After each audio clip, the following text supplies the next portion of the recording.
Hello and welcome back to Talking Shite on Facebook and Twitter. We've got a Scotland edition today, of course, given it's International Week. We look back on the 3-0 victory against Cyprus on Saturday, and we'll also look ahead to the Spain clash tomorrow night, a big glamour match at Hampden. So with me to do that is Hendo and Blair. Chaps, how are you? Good, thank you. Nice one. All right, we'll just get right into it then. Scotland 3, Cyprus 0 on Saturday afternoon. Hendo, the dust has sort of settled. What are your thoughts after the sort of game? A 3-0 victory to kick off the campaign. Couldn't have really went any better, really. Good 3 points, which is kind of all you're looking for at the start. I think Scotland were top of the group for a grand total of a few minutes anyway. I don't know if their goal difference is kept in there. I've not had a proper look since Saturday, but 3 points. I think actually top on alphabetical order. I think that's right. Well, there you go. If you're going to be top by any means, then take that. But 3 points was all that mattered on Saturday, and it was good to get minutes in the legs for the players who maybe haven't played too often this season as well. But 3 points and take that. Blair, I'll come to you. What sort of stood out for you when you watched the game on Saturday? What kind of stood out? I feel like the 2 goals at the end maybe put a bit of gloss on it. I think the way the second half went, if those 2 goals hadn't come in, there might have been a bit of rumbling about the performance. It's obviously quite good in the first half. Got the lead and probably could have been further in front, but then the second half was nowhere near as good. Aye. Yeah, it was a bit jittery, and it looked like it was just heading to be that sort of boring 1-0 until McTominay got the 2 goals at the end. And as I say, that maybe sort of, don't want to say paper over the cracks, because that would probably be a bit too harsh, but I did feel like that made it seem a bit better than the performance actually was over the course of the 90 minutes. You're right. It went a wee bit stale during the second half, didn't it? And Cyprus did come back into the game a wee bit, bit of nerves in the stadium, but we managed to get those 2 goals at the end and made it look sort of comfortable. I'll go sort of the Angus Gunn debate, sort of before the game, the lead up to it. Obviously, who should start between him, Zander Clark and Liam Kelly as the number 1. I suppose he wasn't really tested, Blair, on Saturday that much. Angus Gunn was a pretty easy debut for him. Do you think starting him was the right call with Steve Clark? Do you think that was the right one? Yeah, I mean, it's hard to say, isn't it? Because as you say, he didn't really get to show much of his abilities in the game, and I've not seen too much of him at club level. I've obviously seen a lot more of Zander Clark, but I just felt like it was always going to be Gunn. I felt like Clark was always going to go that way, having took the time to persuade him to change allegiances and everything like that. And obviously he's playing in the English Championship regularly and supposedly doing really well for Norwich. So I felt I had a suspicion that Clark was always going to go that way. And he didn't, as we've mentioned, we didn't get to see too much of him called into action, but he certainly didn't let Clark down at all.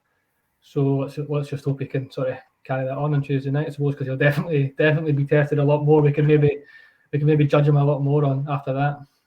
Yeah, without a doubt. Hendo, what did you sort of make of this, the kind of furore before the game on Saturday surrounding Gunn? I mean, some fans weren't too pleased, given his sort of English past, and some tweets that he's sort of made that sort of surfaced when he was sort of called up. I suppose none of that really matters to Clark. I mean, his reasons are footballing only, and that's it. That's all he cares about. As a fan, does that really matter to you, really? Honestly, no, it doesn't. Because I think we've spoke about it a few times about professional pride on this podcast, and you're talking about a guy who's chosen to play for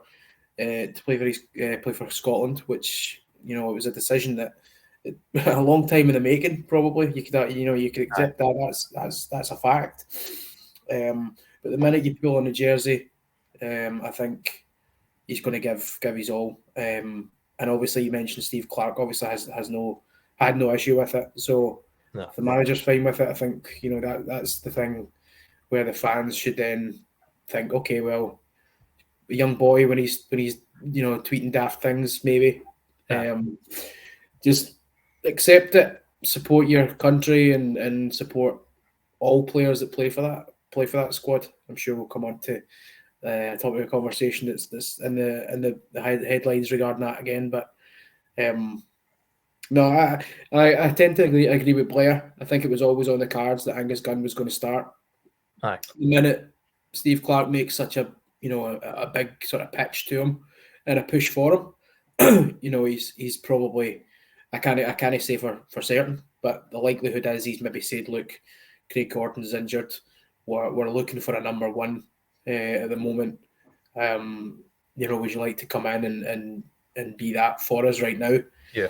Because otherwise you would think, well, Angus Gunn, he's had kind of reservations to be playing for Scotland before.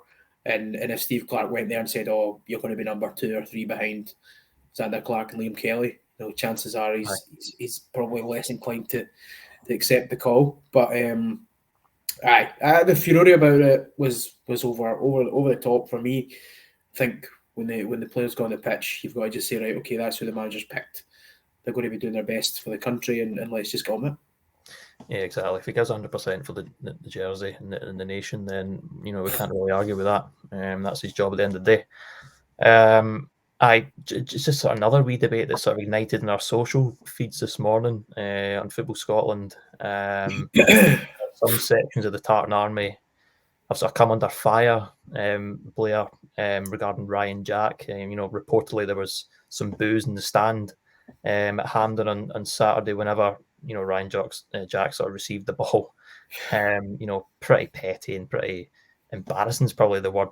As a small minority, but there really isn't no need for that, is there?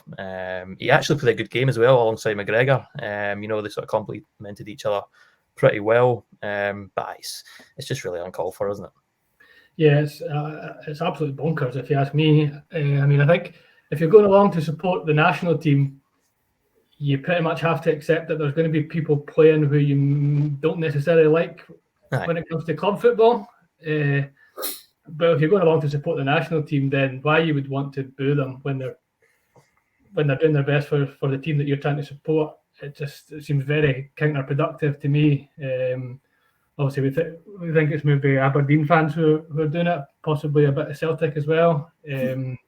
But it's very strange as to why you would want to go along and support the team, but then boo one of the members of the team just purely because of what club they play for. Very strange if you ask me. No, Hendo, it's sort of mind-boggling, isn't it, when Blair sort of lays it out like that. If you're come to the game to boo someone, it's just it's just ridiculous, isn't it? Yeah, counterproductive is the exact way I would describe it, Blair. It's crazy. It doesn't make any sense. I mean, if you're wanting 25 men of Steve Clarke's 26-man squad to do well and to play and to put in a performance, and then there's one that you're singling out for a boo. It doesn't make any sense. He's proud to play for Scotland, which is, again, I say that when I go about Angus Gunn, that's the most important thing. If he's proud to pull on the jersey and he's going to do his best, which he was doing, and as you mentioned, Gary, he seems to be a sort of good foil for Cal McGregor alongside him in the middle of the park. So if Steve Clarke, again, say that earlier on, if Steve Clarke feels that Ryan Jack is the best man to put in that midfield, then it doesn't matter what club he plays for. He could play for any club in the entire world, and Scotland fans, in my opinion, should just sit down and shut up and support their team. In my opinion, because the booing is completely ridiculous. I think as well, Jack performs like a really specific role that no one else really would do for the team. Maybe McTominay, but then he's not playing regularly. So I think he totally merits being in there. So yeah, crazy. Well, this is the thing, and in Scottish football, there's sort of tribalism when it comes to the clubs, and that's understandable. You can understand fans supporting only their club, and when it comes to league duty, Aberdeen or Celtic fans or whoever it was can boo Ryan Jack for 90 minutes. you know. But the point of a Scotland squad is to kind of you would hope would bring the country together to support a common cause, if you like, and for a kind of small section of the support to be booing one player and individually is wild. Aye, just to further that slightly, Blair, obviously I mentioned that, you know, Jack done pretty well with McGregor in the middle of the park. You know, and McTominay obviously come on at the end of the game or towards the end of the game, the second half, and scored twice to, as you say, put gloss on the victory. Now he's got a decision to make, I suppose, now, Clark, you know, whether he starts McTominay, given those 2 goals on Saturday, or does he sort of, you know, keep the McGregor Jack partnership intact? Does he even change the formation? What do you think? Yeah, it's a tough one, isn't it? I must admit, when I picked a team for the Cyprus game, I had McTominay in there and I didn't have Jack. And I thought maybe Jack could possibly come in for the Spain game because it might suit him more to be that midfield destroyer. And then obviously McTominay comes on and scores 2 goals. So that does his case absolutely no harm at all. There is the possibility that he goes with an extra midfielder, in which case they both could play. You could have McTominay, McGregor and Jack in there, and then maybe just one guy supporting a striker rather than 2. I think that's quite possible, actually. I wouldn't be surprised if that's what he did. But yeah, whether Jack or McTominay or both play, I think they both do deserve to be in there. So it's a tough call for Clark. Yeah. Right, let's move on to sort of the game tomorrow night in more detail. Obviously, Spain, 7:45 p.m. kickoff. As I said earlier, we're top of Group A alphabetically, which is quite funny. So yeah, Hendo, I mean, this is probably arguably the second hardest game of the group after, you know, Spain away, and this qualifying sort of group for the Euros. How do we go about causing a big upset? It's going to be a huge ask. I mean, Spain are not the team they used to be, of course. I think they were knocked out at the last 16 stage in Qatar at the World Cup to the hands of Morocco, I think it was. So that was disappointing there on their part. But yeah, it's still going to be a hugely difficult game for Scotland, isn't it? Yeah, and this is the moment where we're talking about the Tartan Army coming together and the Scotland support coming together and giving their all, you know, 50,000 inside Hampden. You know, supporting the one, you know, together country. The 12th man of Hampden has been good over the years, and I think this is the type of game that we really need to see the fans bring an atmosphere, maybe try and, you know, you need to get as much of an edge as you can against these big teams, and if we can spook the Spanish players in any way, then I think that's what you have to do. But I think I was covering a Hibs presser recently, and Jamie McAllister described when Hibs were going to play Celtic that 10 of their players need to be at a 9 or a 10 out of 10, and the Celtic players have to be, you know, on and off day. And I think that's kind of where you're looking this time. Spain are so talented. You mentioned that they're not quite the same Spain as they were, but they're still, you know, look at some of the players they've got in that squad.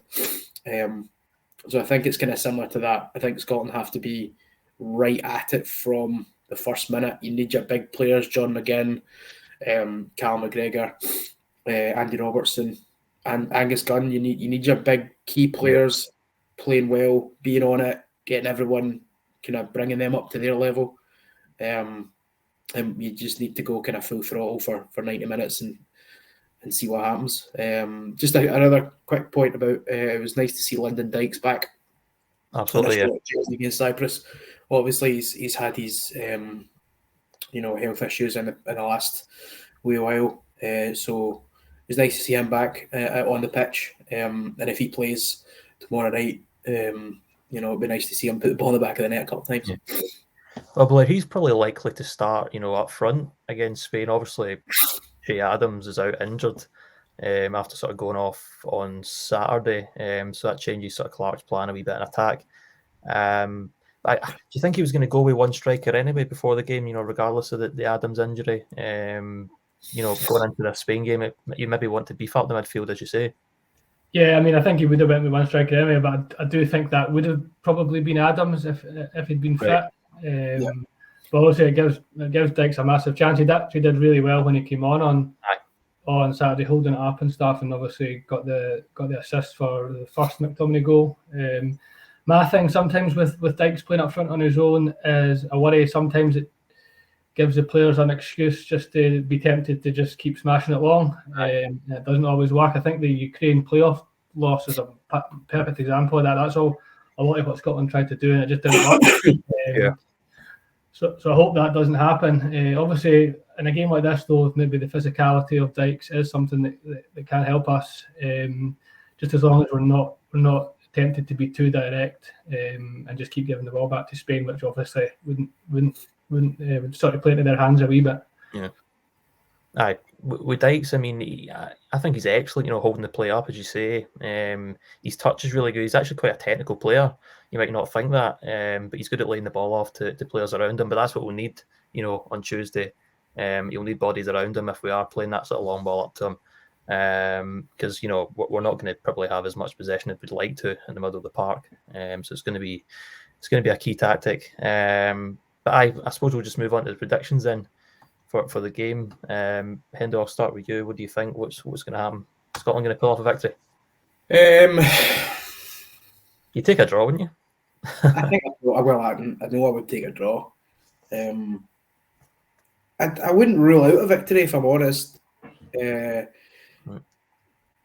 going to be hard. It's going to be difficult. And as I say, you're going to need your key men to really stand up and be counted in a game like this. I'll go with 2 each. I'll say 2 each because just get a sneaky feeling that we can get a point out of this, and that would be, it would be really good. Stand us in good stead moving forward. So I'll be optimistic-ish and say 2 each.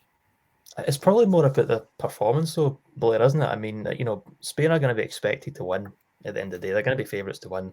The favourites to win the group as well. They probably will qualify, at the end of the campaign, top of the group. So yeah, I suppose it's just like the performance. I mean, it's early in the campaign as well. So, if we do play well and maybe lose by the odd goal, then it's not the end of the world at the end of the day. We're not going to be judged completely, against Spain. So the performance is probably, quite important, isn't it? Yeah, absolutely. I mean, what we really don't want is to take an absolute tanking this early in the group. I don't think we will. I don't think a Clark team is liable to do that. I think even if we do lose, it'll maybe just be 1 goal or 2 goal. Just from the way they're always set up well and the way they've played in previous games. But I do think Scotland are good enough in this instance to cause Spain problems at both ends of the park. I think I kind of sort of half had an eye on the Spain-Norway game the other day, and Spain weren't that impressive. And Norway actually had massive chances at 1-0 to get back into it. And I think obviously Norway are a similar standard to us, so I think that just shows that it can be done. If obviously that you need to take the chances, but obviously, as we've talked about, we've got players that can do that. So I'd be quite confident of getting something from it. Yeah, my worry just on that point is Scotland have been kind of unreliable in front of goal, if you want to put it that way, over the past I don't know how many years. Seem to create some good chances, get into some good positions, and then kind of fluff your lines a wee bit, or a goalkeeper pulls off a good save, or it just doesn't go in. I worry that you mentioned Norway missed a good few chances. This is a kind of game that Scotland can't afford to miss their chances. They need to take them. Yeah. I know it's Norway don't have John McGinn, though, do they? So. No, good point. That's it. Good point. He's just ridiculous, isn't he? He's some Odegaard though, player. I mean, just Odegaard. John McGinn's better than him, isn't it? Of course. We can't compare Lyndon Dykes to Erling Haaland, but I know I think he was injured as well. But no, we need to take the chances when we get them, because it could be the difference between at the end of the group qualifying and not qualifying. You mentioned this, we're not going to be judged on this game, but considering Norway will have Erling Haaland back for future fixtures, he can score out of nothing and sort of drag Norway, through the qualifiers single-handedly. So we might not be judged on these games, but this is the type of game that if you get the chance, you have to take the chance, because it could come down to such fine margins at the end. So I just hope we're not, as Blair said earlier on, punting it towards Dykes for 90 minutes, because it's going to be a backs to the wall effort if we do that. But no, I'm going to be optimistic and say we can get something. I didn't actually give a prediction there. I'm going to go 2-1 Scotland. 2-1 Scotland. Brilliant. As you said, sort of, Hendo, I mean, if we're probably going to get a result, we'll just end on this, but if we're going to get a result, the crowd is going to be a huge factor. A big backing at Hampden, the Hampden Roar, as we call it, the historic Hampden Roar. That's going to push the players through if we are to get a slim sort of victory. So it's going to be some atmosphere, and we're all looking forward to it tomorrow night. So Blair, Hendo, thanks very much for joining me today. A short one today. We're just looking forward to the game now. Hopefully Scotland get a great result, and I'm sure we'll be back soon. It'll be Friday potentially, before the Sun's Premiership begins again. Thanks very much, Blair and Mark, for joining me today. Thanks for everyone watching as well. And we'll speak to you very soon. Thanks for watching. Cheers.